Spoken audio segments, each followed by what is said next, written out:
Hi, it's Sandy here.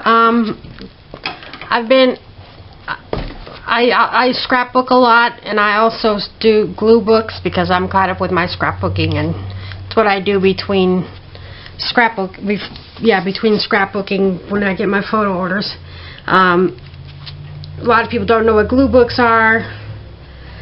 This is my glue books. I like to make 8.5 by 11 sheets of paper and bind them myself. People use old magazines, anything they want. There's really no rules, but it's basically collages. It's kind of like junk journaling, but I don't journal. So this, I'm just showing you an example of you cut things out of magazines and create collages, use up a lot of stuff. So this is just an example of one of my glue books, and they're really fun to make. I really enjoy them. So I've been organizing all of my stuff that I've been cutting out of my magazines and wherever I find stuff. And I've come up with a lot of these small items. I like Victorian houses and buildings to decorate my pages. There's a Victorian house, you know, and I cut them out really nice, got all the edges off, and but basically they're kind of boring. So I've been playing, and I saw this on another video. I admit it, I forget who it was, but this lady made some embellishments. She just took magazine pictures. This is a frog. This is an embellishment that I already had, and I glued it onto some colored paper, and it's used paper. It's just scraps. I was looking through my scraps, and I found this. Hey, that's pretty. So I just cut that out, and I put it on the backed it with some magazine, a book page. And you know, and here's an orange moth or whatever it is, and I just put an orange thing, and it really pulls out that color. And these are just things cut out of magazines. There's a bee on a sunflower. I went with the brown in the middle and put brown on there.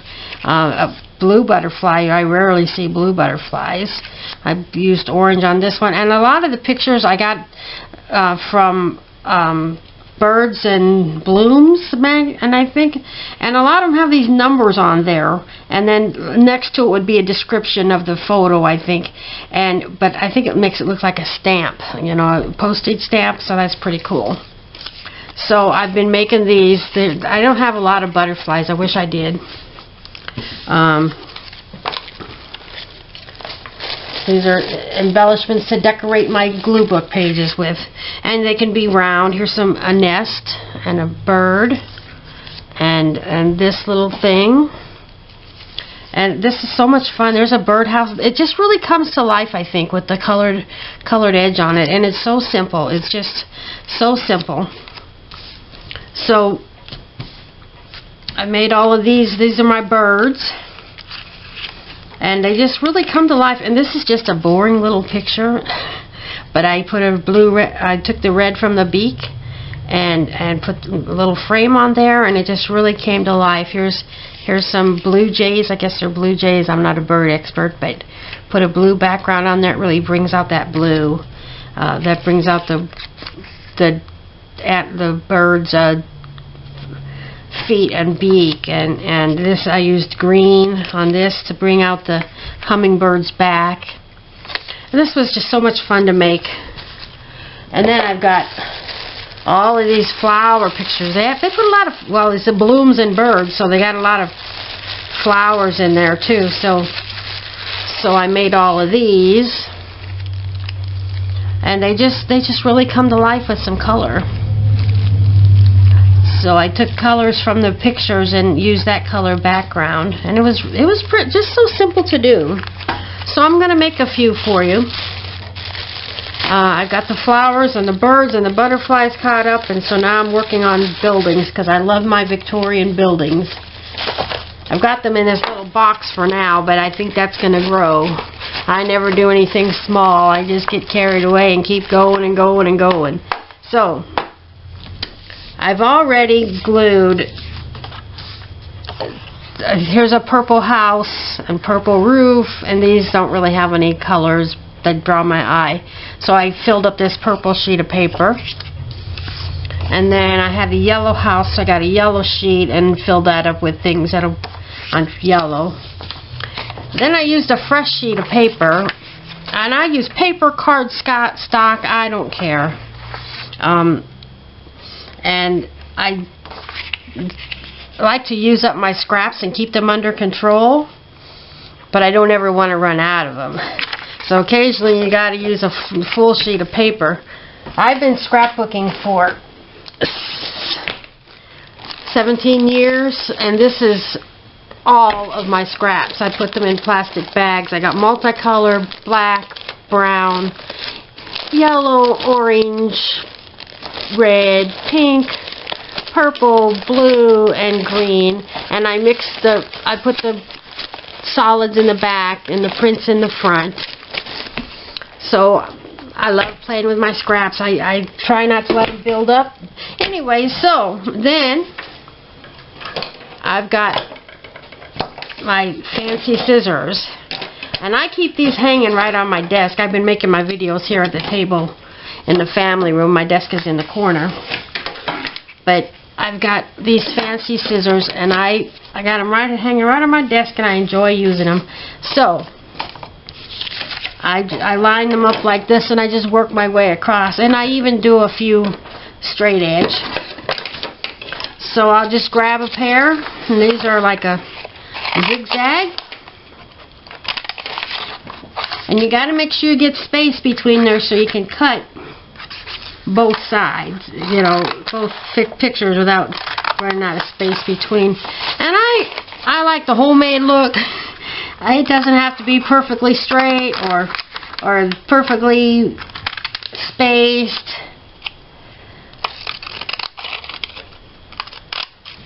Although I do got a little bit too much across the top, so I'm going to cut that again, trim that down a little bit. So it's just a Victorian house out of a magazine I cut out, and now it's got a blue border on it, and it looks so much prettier, and I'll glue that on a glue page. So I use that pair of scissors. I'm going to pick up the next pair and just cut all of these out. I love my Victorian houses. I think this will really make them pop on the page. And they're not all Victorian houses. I got farmhouses, just interesting architectural things. Anything that catches my eye when I'm harvesting a magazine. Got that one a little bit close, but it's fine. See, that just brings it to life. And when I glue it on a page, it'll come to life. It'll really pop.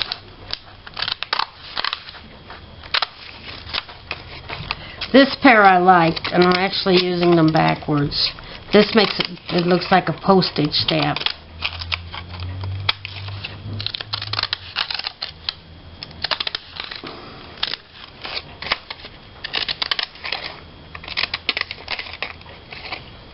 Well, this one's pretty crooked, but it's still got that little burst of color around the side, and it brings out the blue sky, and I just really like that. I did this wrong. I'm gonna flip them so they come out differently. This is small, like a postage stamp, so I'm gonna cut this one out next with the same pair of scissors, flipped over.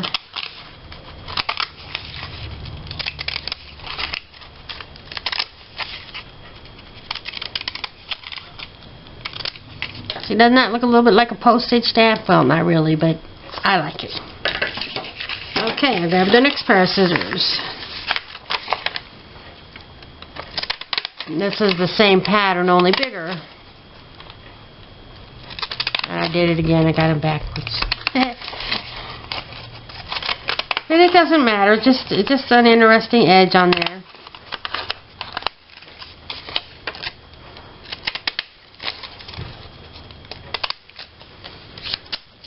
Okay, I'm going to flip them over. I'll make this one look like a postage stamp.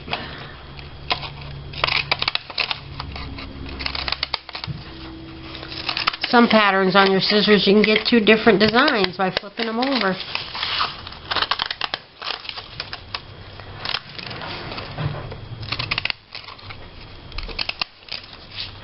There, so doesn't that look pretty with a little pop of color? Okay, then I got this one. And I cut this one a little bit too close from the other side when I was cutting the one next to it, but you know what? I don't care. When it's glued down, it won't be noticeable. And if you do see it, that's my homemade look.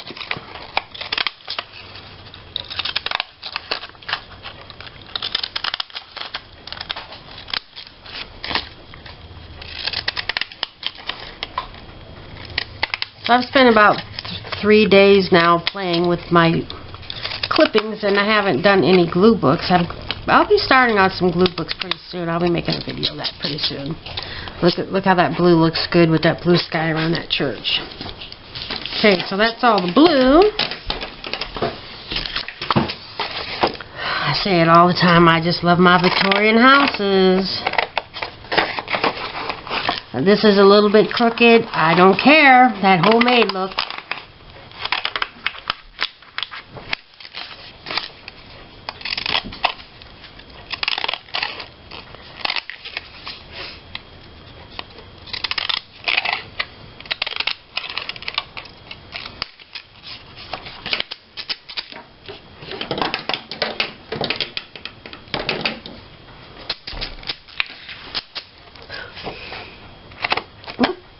Well, I got this backwards too, but I'll flip it and do a different pattern on the next one.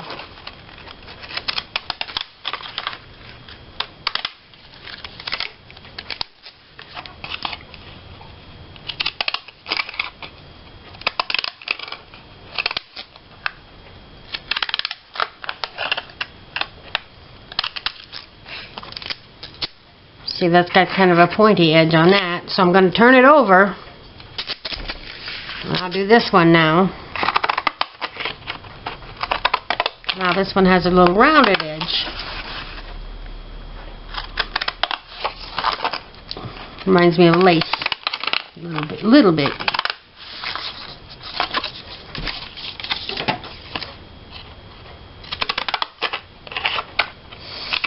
And I got some little landscape pictures I think I'll embellish too. And I'm just really enjoying this.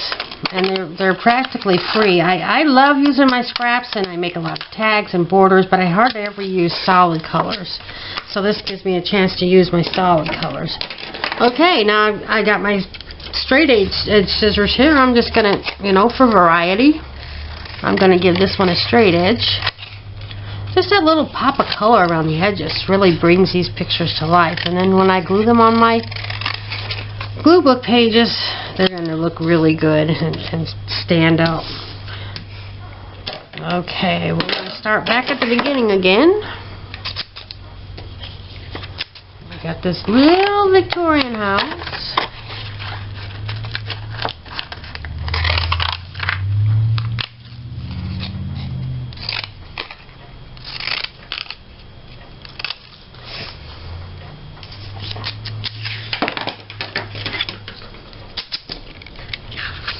That's a bird house. I got regular houses and bird houses. Well, I don't have many bird houses, but when I see them out and they're nice, I'll cut them out and use them on my books. I have a plastic file box that holds hanging file folders that's just packed with all of my clippings, and I just labeled a lot of my folders yesterday and added some more folders and got them organized a lot better because I was forgetting what I have. And so I'll be able to just dive right into my glue books. Okay, I'm going to do this post.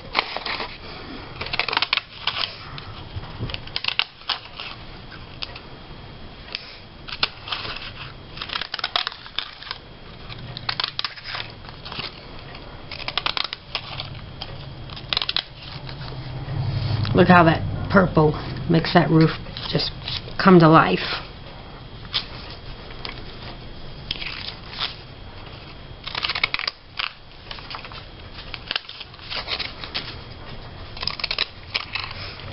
Glue books, you need to try to make them as free as possible. Try and find free magazines make free embellishments. They shouldn't cost very much to make. Now that looks like a little postage stamp. It even says on the National Historic Register, which would be something cool on a postage stamp. Okay, one last picture.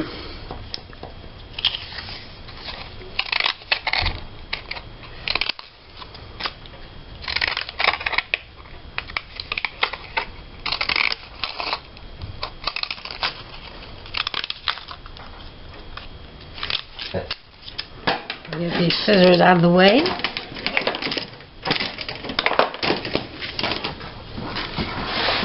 Got my trash can right here. Just recycling. I like to recycle my paper. Don't throw away that paper. Recycle it. Be a good citizen. Okay. So here's some of my little embellishments I made, which look a lot more fun than just plain cutout pictures. So I'm going to finish the rest of those, and that's all I'm going to do on videotape for today. So thanks for watching. I hope you enjoyed it. And I'll be making some glue books soon, so I'll make some more videos soon. Bye-bye. Subscribe to my channel.